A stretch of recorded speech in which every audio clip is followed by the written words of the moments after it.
Buenas noches, apreciado profesor José Alberto Leal. En esta oportunidad quien le habla, Dalila Gaspari, cursante de la asignatura de Derecho Inquilinario. En esta oportunidad, cumpliendo con el examen establecido para los alumnos 100% Saya, estará hablando sobre la prórroga legal, el contrato de arrendamiento para uso comercial y la terminación de la relación arrendaticia en materia de uso comercial. ¿Qué es la prórroga legal? La prórroga legal es el beneficio acordado por el legislador en el cual se le da al arrendatario por un tiempo determinado con la finalidad de que al vencerse el mismo continúen ocupando como tal el inmueble en el cual ellos estaban usando, establecido en la ley de arrendamiento inmobiliario en su artículo 38, en lo que establece que en los contratos de arrendamiento que tengan por objeto alguno de los inmuebles indicados en el artículo 1 de este decreto ley, celebrados a tiempo determinado, llegando el día del vencimiento del plazo estipulado, este se prorrogará obligatoriamente para el arrendador, posteriormente para el arrendatario, de acuerdo a las siguientes reglas. Solamente se da la prórroga cuando la relación arrendaticia haya tenido una duración hasta un año. Cuando la relación arrendaticia haya tenido una duración mayor de un año. Cuando la relación arrendaticia haya tenido una duración de 5 años. Cuando la relación arrendaticia haya tenido una duración de 10 años. Solamente en estos casos se hará la prórroga legal del contrato de arrendamiento. ¿Qué es la preferencia objetiva? Se define como, es decir, es aquel derecho que tiene el arrendatario para que se le ofrezca en venta en primer lugar y como preferencia a cualquier tercero del inmueble que ocupa en tal condición al arrendatario.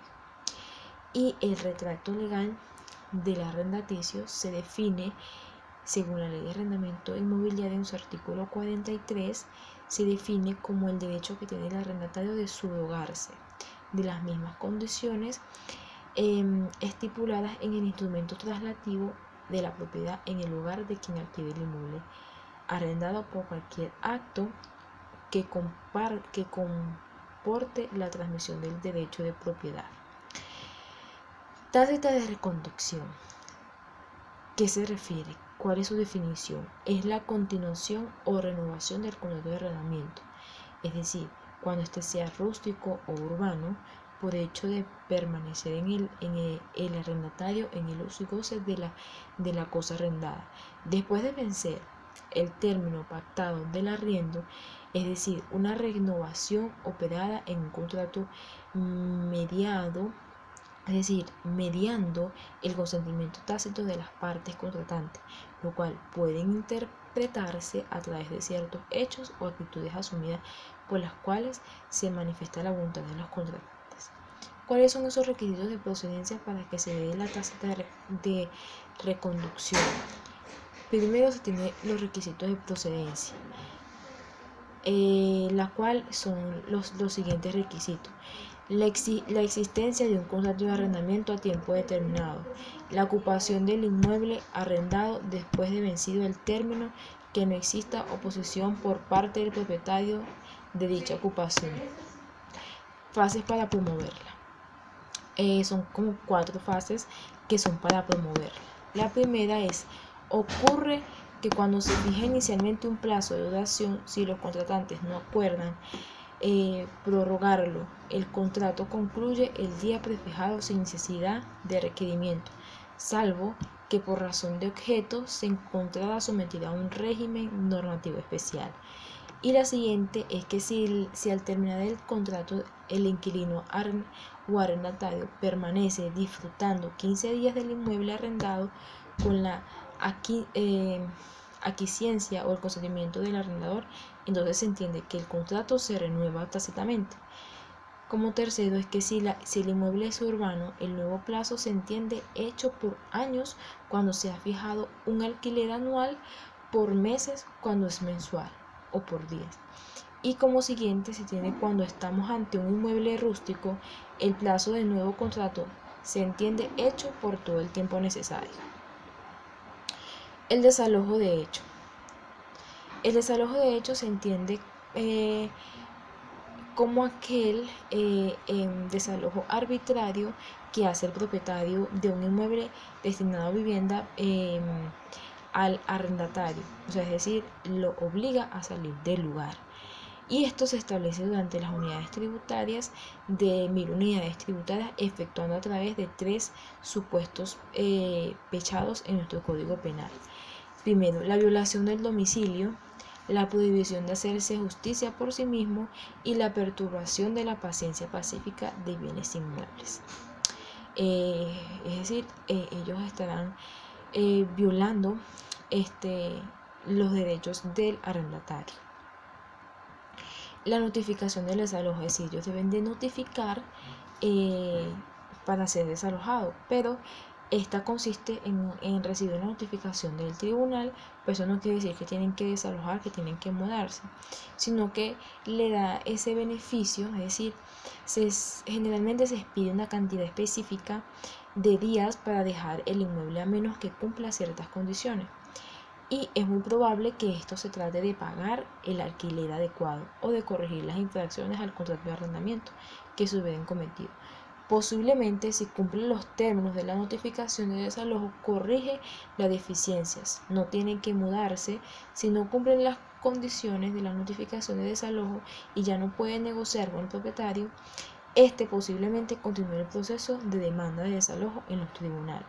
Es decir, este proceso se llama juicio de desahucio. Toma la posesión violenta o disposición, todos estos son formas de desalojo, pero es decir, si cumple con la obligación, no tiene que desalojar el lugar, es decir, tiene que cumplir. Y si no cumple, bueno, entonces se tomará el proceso como tal.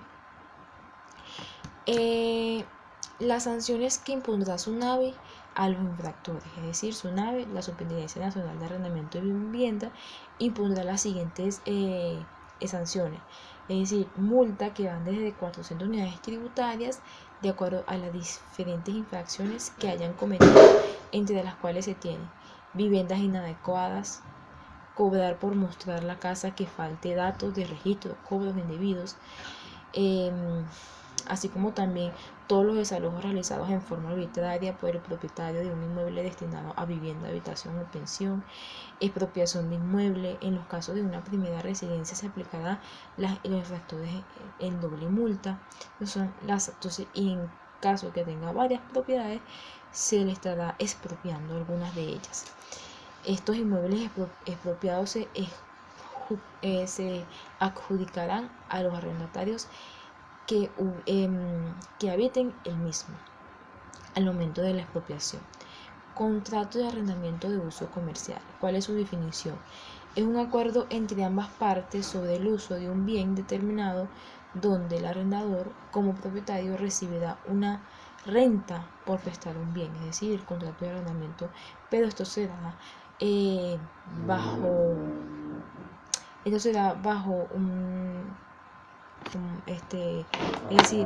un contrato de arrendamiento, pero estos que estén destinados a uso comercial, es decir, para generar dinero, es decir, o una empresa.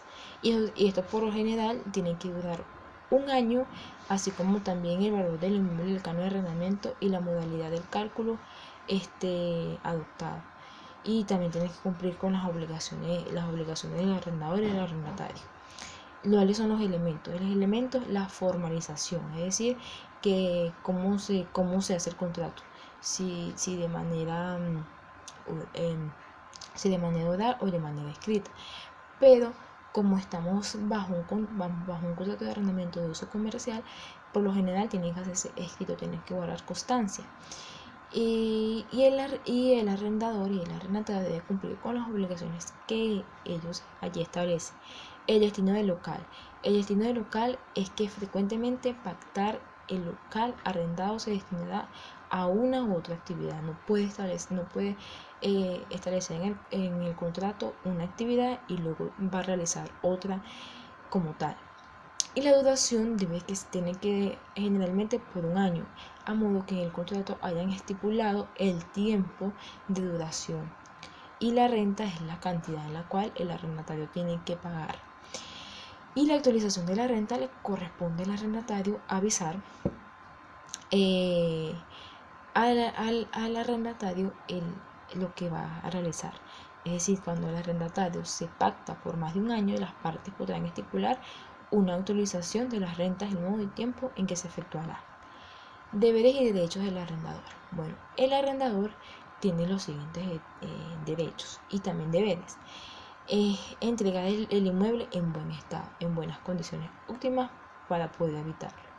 Tiene la obligación de garantizar el uso y goce pacífico del inmueble, es decir, no está fastidiando al arrendatario de cómo tiene que cuidar el dicho local. Cubrir los costos y reparaciones que se hagan, es decir, que no sean imputables al arrendatario. Y no puede cobrar cargos de arrendamientos que no sean aquellos calculados por los métodos de la ley que ofrece. Y los deberes y derechos del arrendatario, ¿cuáles son? No estarán obligados a pagar primas por cesión, traspaso, arriendo, por venta de punto comercial o aceptar como condición para la celebración del contrato. Debe pagar al arrendador el canon de arrendamiento según la cantidad y oportunidad que se haya fijado. No podrá modificar el uso, rubro comercial, denominación o marca establecida en el contrato de arrendamiento.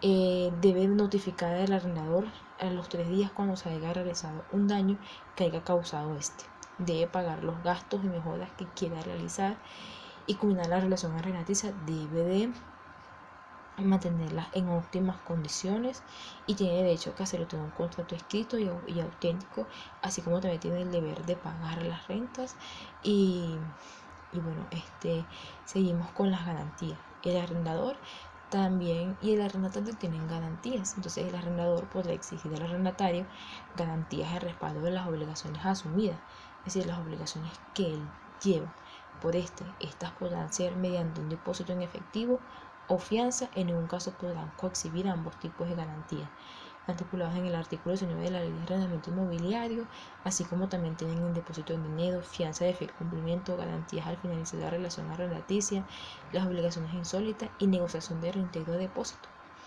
¿Cuál es la competencia para la fijación del canon de arrendamiento? La competencia es del SUNDEM, es decir, es la Superintendencia Nacional para la Defensa de los Derechos Socioeconómicos.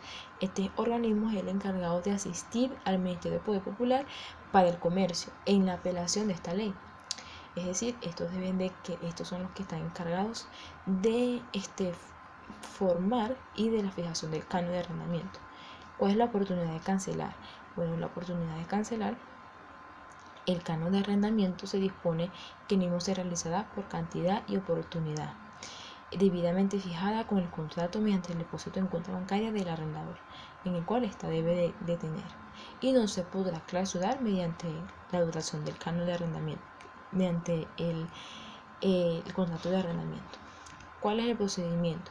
Los procedimientos son los seleccionados por las partes a la hora de precisar el canon. Son canon de arrendamiento fijo, en que se toma en cuenta el valor del inmueble para el momento de la negociación, siendo determinado por el SUNDE a través de un evalúo en el costo de la proposición, mediante metodología que se fijará por ello y el porcentaje de rentabilidad anual prevista en el 12% para el primer año y en 20% que para los centros comerciales y eso. Canon de arrendamientos variables, pactado en base de 1% y 8% sobre el monto de las ventas realizadas. Y el canon de arrendamiento mixto, compuesto por los métodos descritos por los puntos 1 y 2, es decir, por porción fija más porcentaje, es decir, para los porcentajes de ventas, indicándose que la porción fija no podrá ser superior al 50% de lo que corresponda o a un canon de arrendamiento fijo. Fórmula para la fijación del canon de arrendamiento. Bueno, yo realicé la fórmula aquí, en la cual este canon de arrendamiento fijo será igual a al BI, que es decir, el valor del inmueble entre el 12 entre M2A, que es decir, metros cuadrados arrendables por M2A, que es metros cuadrados a arrendar, y el porcentaje RA, que es el resultado, es el porcentaje de la rentabilidad. Entonces, con esta fórmula se puede calcular el canon de arrendamiento, es decir, que es la competencia del SUNDE. La terminación de la relación arrendaticia en materia de uso comercial. Es decir, cuando hablamos de terminación en materia arrendaticia, es decir, que es el fin del contrato, es decir, las partes ya no tienen ninguna obligación. El desalojo es la acción mediante el cual se le arrebata a un arrendatario el inmueble, pero por decirlo así, no es que se le va a arrebatar, sino que se cumplió o cumplió el contrato o incumplió alguna de las causales del contrato. ¿Cuáles son esas causales de desalojo? Están previstos en el artículo 40 de la Ley de Arrendamiento Inmobiliario, en las cuales son que el arrendatario haya dejado de pagar 2 cánones de arrendamiento y 2 cuotas de condominio o gastos comunes consecutivos, que el arrendatario haya destinado el inmueble a uso deshonesto, es decir, a los que realmente no se den estipulados, que el arrendatario haya ocasionado al inmueble deterioros mayores a los provenientes, que el inmueble vaya a ser objeto de demolición o reparaciones mayores, que el arrendatario haya cedido al contrato de arrendamiento o subarrendamiento arrendado, es decir, haya incumplido el contrato de arrendamiento. Estas son las causales y las prohibiciones están establecidas en el artículo 41 de la Ley de Arrendamiento Inmobiliario, regidos por que era tácitamente prohibido el cobro por exhibir o mostrar inmuebles en oferta para el arrendamiento de inmuebles con condiciones físicas inadecuadas, el subarrendamiento, salvo caso, previo acordado por el propietario, establecer cánones de arrendamiento según los procedimientos ajenos estipulados en el decreto, establecer cánones de arrendamiento en moneda extranjera, el cobro por activos intangibles tales como relaciones, reputación y otros factores, el ajuste de cánones de arrendamiento durante la vigencia del contrato salvo por lo previsto en el propio contrato y el cobro de multas por parte del arrendamiento. Es decir, estas son las prohibiciones que establece esta ley. El procedimiento judicial en competencia jurisdiccional. ¿Cuál es ese procedimiento judicial? Bueno, en lo relativo a la impugnación de los actos administrativos emanados en la de la competencia judicial en el área metropolitana de Caracas, corresponde a los tribunales superiores en lo contencioso administrativo y en el resto del país la competencia corresponde a los juzgados del municipio, a los cuales se les atribuye la competencia especial contencioso administrativo en materia de arrendamiento comerciales. El conocimiento de los demás procedimientos jurisdiccionales en materia de arrendamiento comercial de servicios afines será competencia de la jurisdicción civil ordinaria por vía del procedimiento oral. Está establecido en el Código de Procedimiento Civil venezolano hasta su conclusión definitiva en su artículo 43. Bueno, esto es todo. Muchas gracias.